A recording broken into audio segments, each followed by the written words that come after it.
like, hey, what are you doing? And I was like, hanging out. And he's like, oh yeah, I just did my hair and I'm hanging out too. And I was like, oh really? And he goes, can you come in early? And I was like, yeah. Heck yeah, you can, right? Yeah. Get off early, why not? Yeah.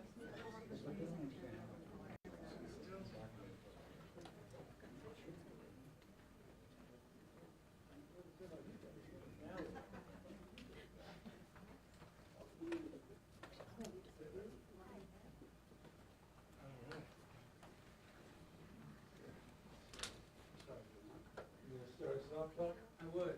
I'd like to welcome everyone here to the great city of Fresno, where I am joined by Assemblymember Gail Pellerin, as well as Assemblymember Juan Carrillo, and of course, the 40th Governor of the state of California, Governor Newsom.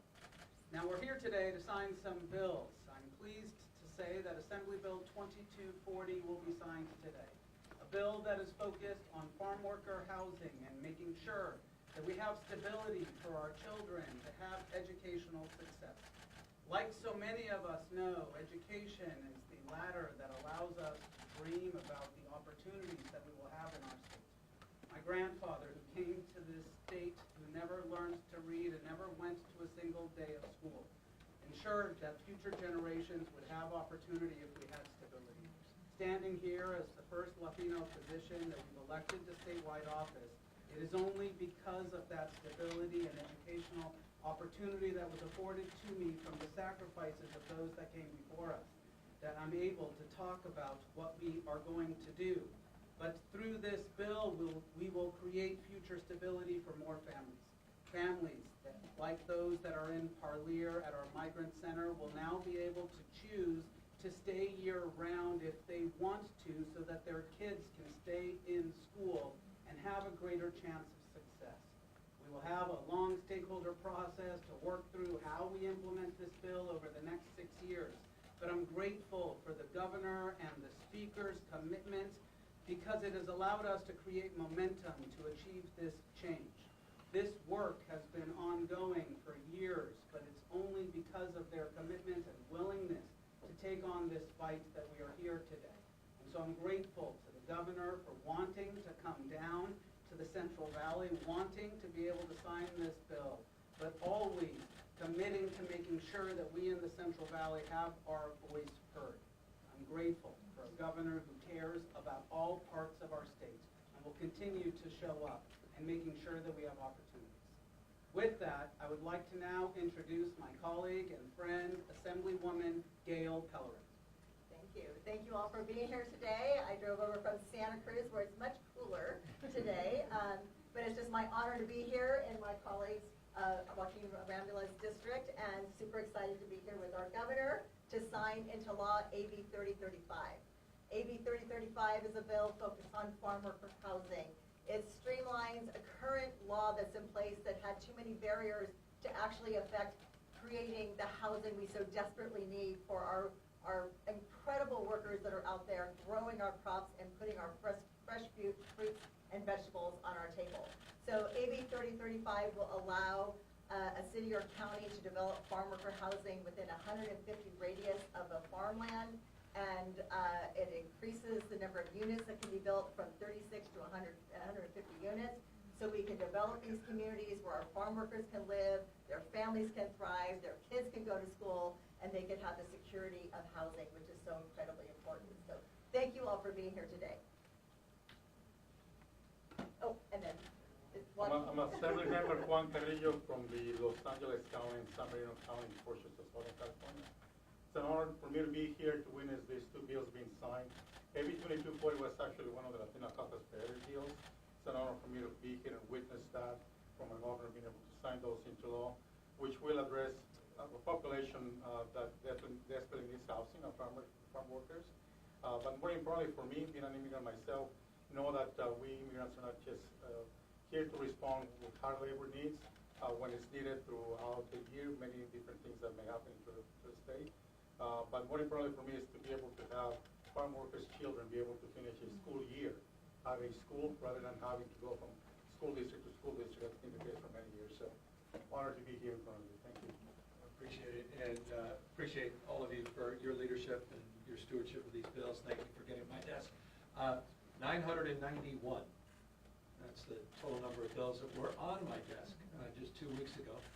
We've got a few hundred more that we're getting through. We've got till Sunday to finish the job. But I wanted to highlight on that journey a number of bills that I think speak to the moment, the challenges, the opportunities we have in California. And I'm on my way after this down to LA and spent earlier part of this day with Dr. Ramla in East Arosi, where we signed a bill, an important bill, as it relates to the issues that define so much of the stress in San Joaquin Valley in particular, but more broadly across the state of California. And that's the fact that so many people are still struggling to access clean, safe drinking water in our state. At the same time, folks in East Arosi in particular, making sure that they access a sewage system that is actually operational and affordable at the same time. And so we signed a number of bills in that light, in that spirit. Grateful the supervisor is here. I'm grateful members of our State Water Board are here as well.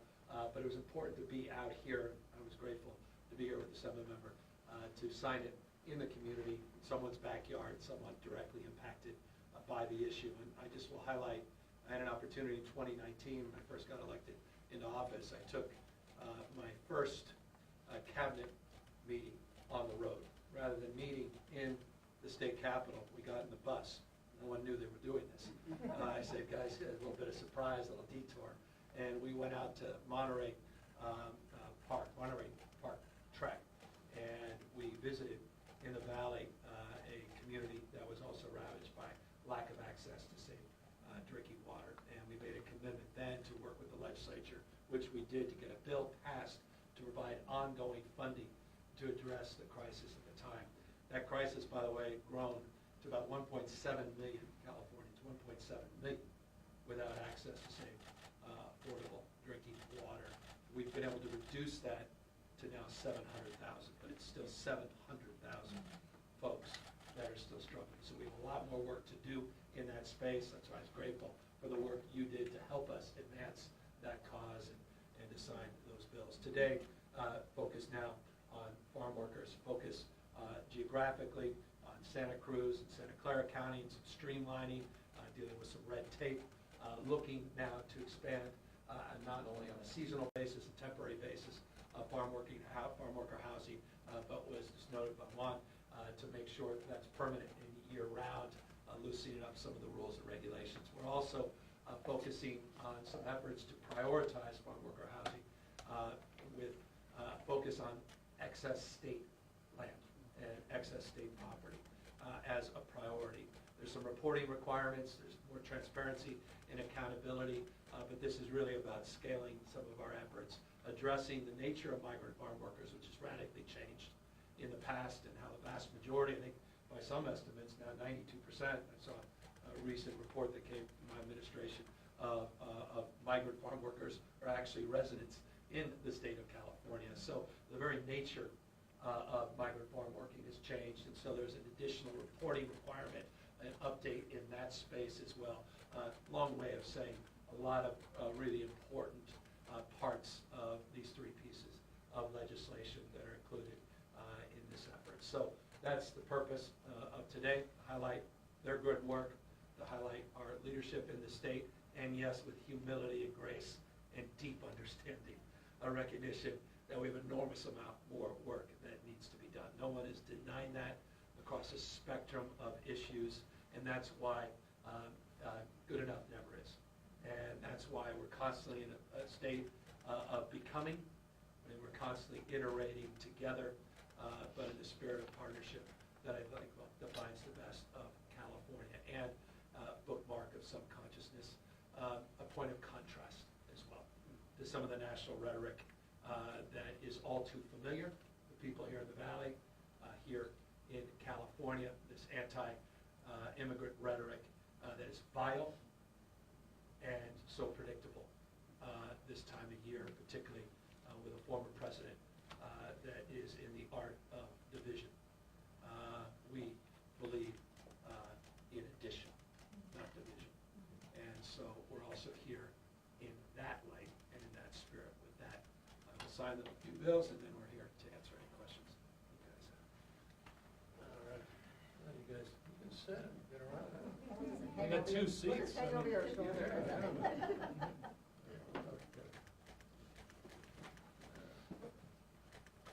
We'll do the fake one. The stage, that's right. Forgive me, that's the right word. Please, please, correct.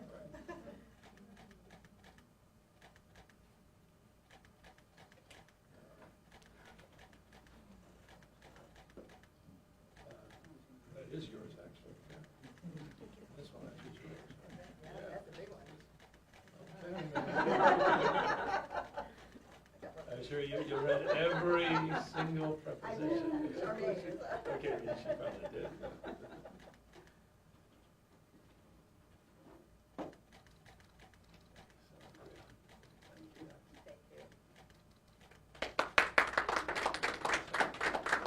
Thank you, guys. That was very emotional.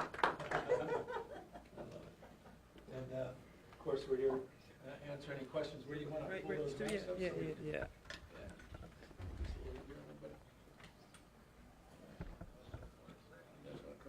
Yeah, yeah. Yeah. Wherever it's convenient for you guys. All right. Anything more you want to say on the bills, or? Yeah, well, one thing about my bill, it is limited to Santa Cruz and Santa Clara counties, so we're hoping this model program can be embraced throughout the state of California. So we're hoping to report great success about the farm worker housing we're going to build. Well, Governor Newsom, why was it important to come to Fresno to sign this bill? Well, I mean, we've been back many, many times, and I want to continue to make the point that we're not ever going to turn our back on rural Californians, and particularly Fresno. We got an incredible partnership here at Fresno across a myriad of issues, including on economic and workforce development. And I really appreciate the inspiration years and years ago with Fresno Drive, which became BK3, the partnerships down in Bakersfield, and then became a program we call SURF, $600 million for regional economic and workforce development opportunities, 13 regions we've defined in rural California, and incredible partnerships that are taking shape in that place. Also partnerships in housing and homelessness, and those continue to be vexing issues.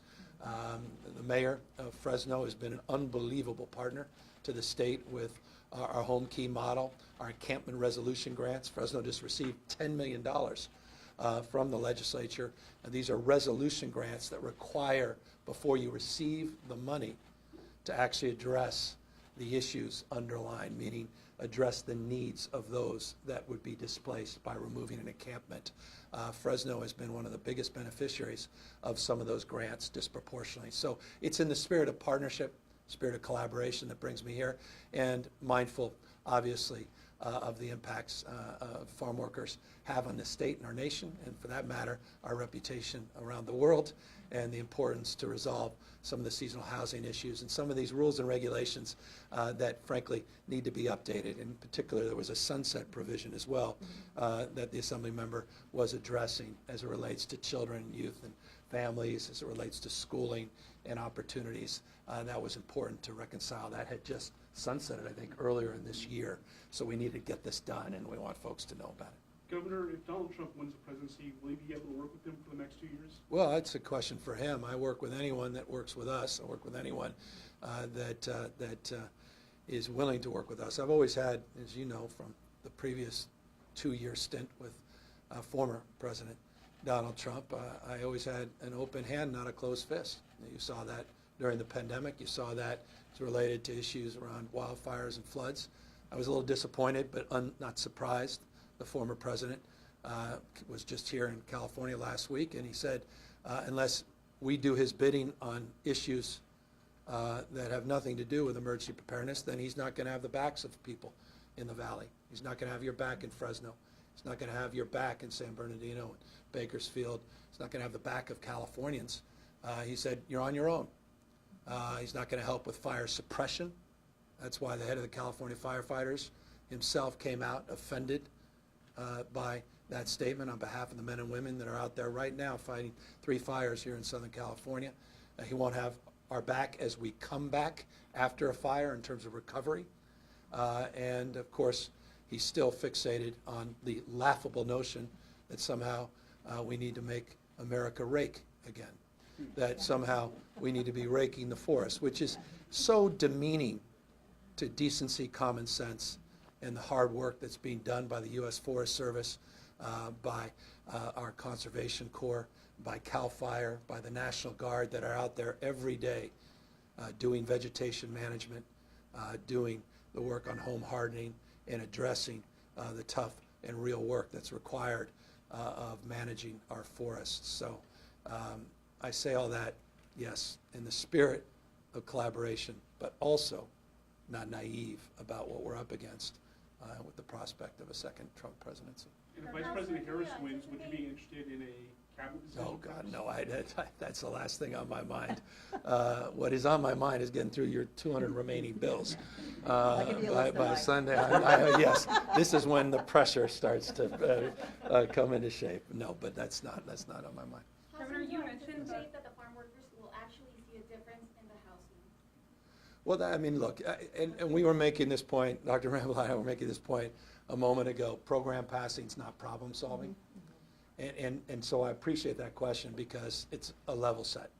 And it's been a frustration I think we all have. When you see bills signed, you're like, okay, well now it's the beginning now of the next phase, the real work. So it's the implementation, it's the practical application, it's the hard work. And we know the hard work of actually doing the construction, land use, permitting, zoning.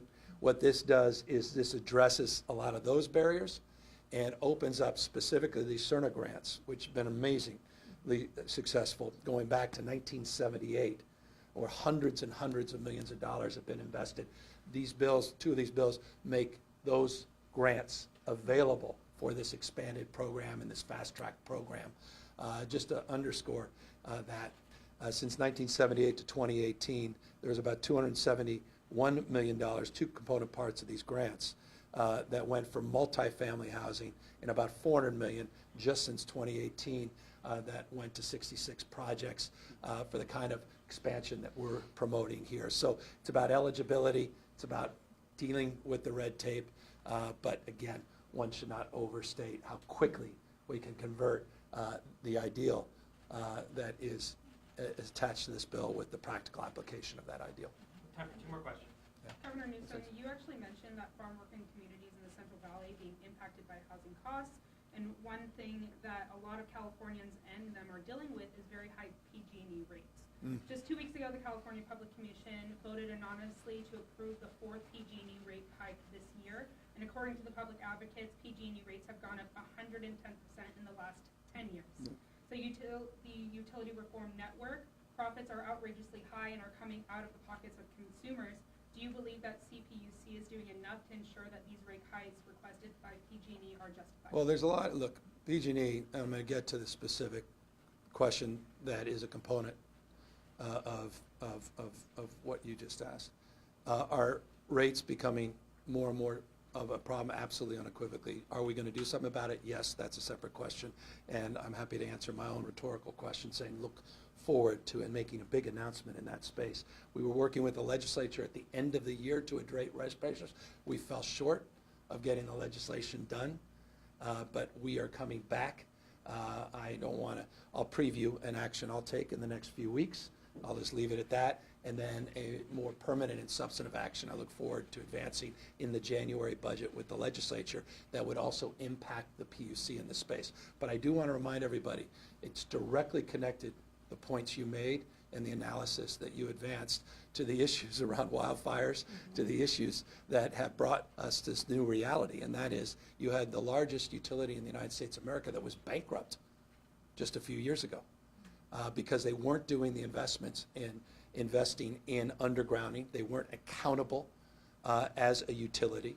They did not have the backs of the people of this state as it relates to vegetation management and forest management and component parts. As a consequence of that neglect, they had one of the largest settlements in U.S. history, culpable and responsible for their own neglect.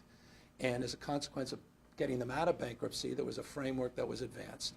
And part of that framework was specifically on making those kinds of investments, billions and billions of dollars, to actually address those issues and how some of those resources are recouped. Not all of them, but some of them under that plan. And so this was, in many respects, component parts of those increases were anticipated and were discussed at the time that we established the framework around the legislation that got them out of bankruptcy.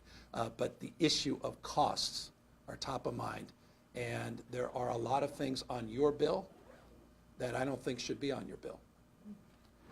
There are a lot of programs in this state that frankly stack up, and then everybody pays for what only a few people are taking advantage of.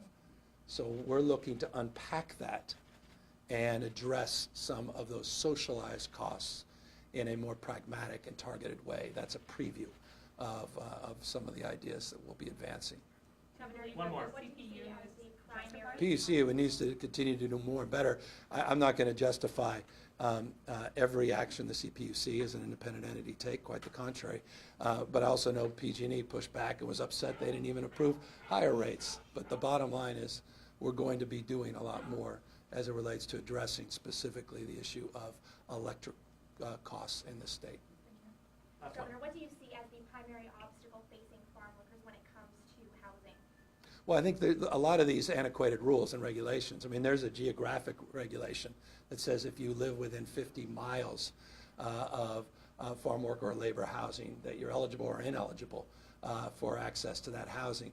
So that's being waived and addressed in this context. There's just simple lack of understanding, information. Civic's a big part of helping with that. There's just a supply-demand imbalance. I mean, I think right now it's, 7,000 or so farm workers are part of our larger program. We need to scale that. We need larger housing. We need family housing. We need no longer to have just seasonal housing. We need year-round permanent housing. So it's all of those component parts. There's legal issues. I mean, you're dealing with one of our great leaders in this space who could answer that question in more nuance and specificity. And I'm also dealing with the recognition that you have 3 leaders in this space that can answer that as well with more detail. Well, I think it's also about partnerships as well. And with my bill, it was sponsored by Santa Clara County, and the supervisor there, Sylvia Arenas, is really making this a top priority for her. It's a top priority for me, and we are going to be working together to build that necessary housing in Santa Clara County and Santa Cruz County as well. We heard from constituents that they wanted options. They wanted the ability to stay year-round if they had young families, and as the demographics of our farm workers have changed from what was traditionally single men to now being more family-centric, it was important that we gave options to our farm workers so that they could have that stability. Otherwise, we were removing children as the schedules for the seasons, the harvest were not aligned with school schedules. It required us to remove that antiquated rule regarding 50 miles to make sure we could create that stability. You know, for me, really, it's just the family unit, keeping the family together, because the children are the ones that suffer to this moving constantly, chasing the crops.